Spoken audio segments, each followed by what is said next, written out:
নমস্কাৰ times news টুডেৰ সমুদৰ্শকক স্বাগতম জনাই ষ্টুডিঅ'ত মই হিৰক আৰু দিবলৈ লৈছো দিনটোৰ অন্য এক সংবাদ সাংবাদিকৰ সামাজিক নিৰাপত্তা নিশ্চিত কৰাৰ দাবীৰে 1000 কিলোমিটাৰ সাইকেল যাত্ৰা সাংবাদিক স্নেহাংকৰ চক্ৰৱৰ্তী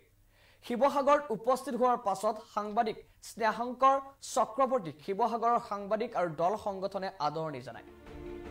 সাংবাদিকৰ নিৰাপত্তাৰ দাবীত 17 নৱেম্বৰৰ পৰা সাইকেলেৰে বিশ্বনাথ চাৰিআলিৰ পৰা 1000 কিলোমিটাৰ পথৰ যাত্ৰা আৰম্ভ কৰিছিল সাংবাদিকগৰাকী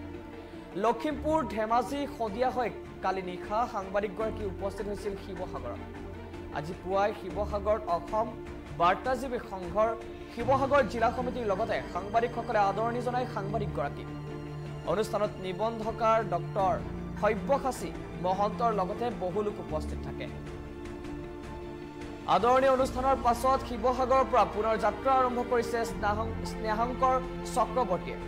1 ডিচেম্বৰত বিশ্বনাথ চাৰিআলিত যাত্ৰাৰ সামৰণি পৰিব এই সাইকেল যাত্ৰা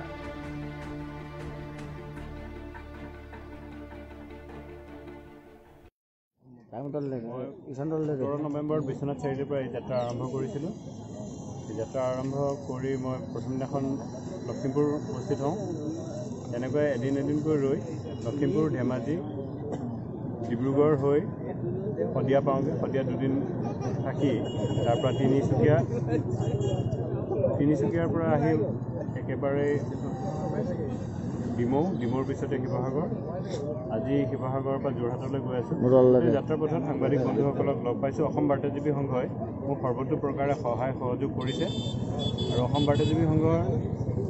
সাংবাদিকসকলৰ বিভিন্ন সুৰক্ষাৰ হকে বহুদিনৰ পৰাই মাত মাতি আহিছে মই অসম বাৰ্তাজীৱী সংঘৰ এসময়ত ৰাজ্যিক সভ্য আছিলোঁ ৰাজ্যিক কমিটিৰ সেই সূত্ৰে মই কিছু কথা জানিবলৈ সুবিধা পাইছিলোঁ যে সাংবাদিকসকলৰ অধিকাৰ আৰু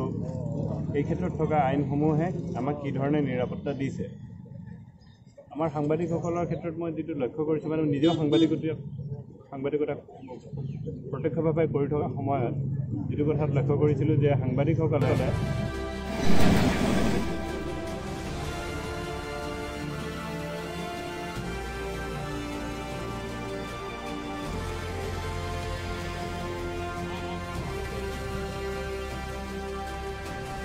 শিৱসাগৰৰ পৰা দিবাকৰৰ সৈতে ৰাতু কুমাৰ দাসৰ ৰিপৰ্ট টাইমছ নিউজ টুডে